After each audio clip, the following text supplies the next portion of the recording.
बॉलीवुड के शहंशाह अमिताभ बच्चन 11 अक्टूबर 2023 को अपना 81वां बर्थडे मना रहे हैं। अमिताभ ने अपने फिल्मी करियर में बॉलीवुड को कई हिट फिल्में दी।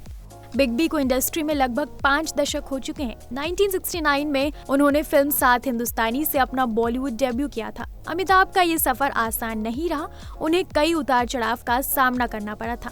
बिग बी ने अपने करियर में एक से बढ़कर एक बेहतरीन फिल्में दी हैं, जिनके किरदार आइकॉनिक हो गए हैं। लेकिन बिना उतार चढ़ाव के जीवन कैसा, फिर चाहे वो कोई आम आदमी हो या कोई सुपरस्टार, वक्त की मार तो सबको पड़ती है और ऐसा ही अमिताभ बच्चन के साथ हुआ।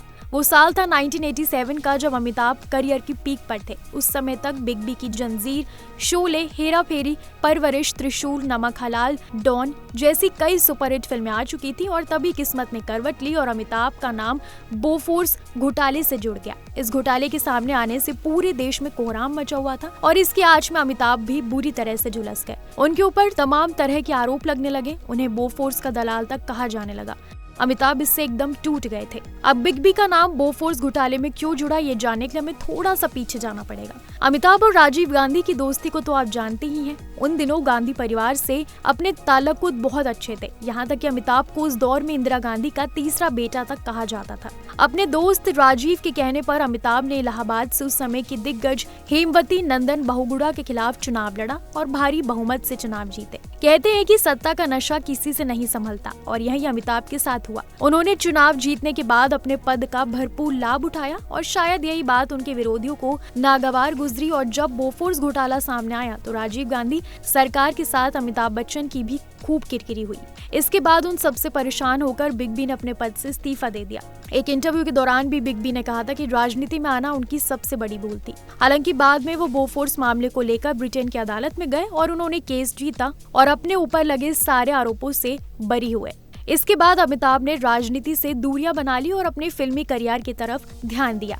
बड़ी बड़ी स्टार्स वाली फिल्मों के आगे अमिताभ की प्रोडक्शन की 2 फिल्में नहीं चल पाई। इसके बाद तो ABCL का बहुत बुरा हाल हो गया, जो कि अमिताभ की कंपनी थी। अमिताभ ने अपनी कंपनी से मृत्युदाता नाम की एक और फिल्म रिलीज की, लेकिन इसका भी हाल देखा तो पीछे की दोनों फिल्मों से भी बुरा हो गया। साल 1999 आते आते अमिताभ का बुरा हाल हो गया, उनकी कंपनी बैंकरप्ट हो गई। हालात ऐसे हो गए कि घर तक बेचने की नौबत आ गई। कंपनी पर लगभग 90 करोड़ का कर्ज चढ़ गया। बिग बी ने इस बारे में बात करते हुए एक इंटरव्यू में बताया था कि कैसे लेनदार उनके दरवाजे पर खड़े रहते थे, उन्हें गालियां सुननी पड़ती थी। उस समय धीरू भाई अंबानी ने उन्हें आर्थिक मदद की पेशकश की, लेकिन अमिताभ एक खुददार व्यक्ति थे, उन्होंने मदद लेने से मना कर दिया।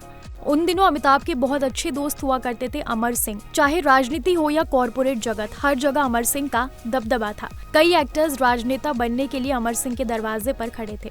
यशराज उन दिनों फिल्म मोहब्बतें की तैयारी कर रहे थे। यशराज ने फिर फिल्म मोहब्बतें में अमिताभ बच्चन को काम दिया। उस वक्त कास्ट तैयार थी। अमिताभ का रोल पहले बोमन ईरानी को दिया गया था, लेकिन बाद में बोमन ईरानी को फिल्म से हटा के अमिताभ को लिया गया।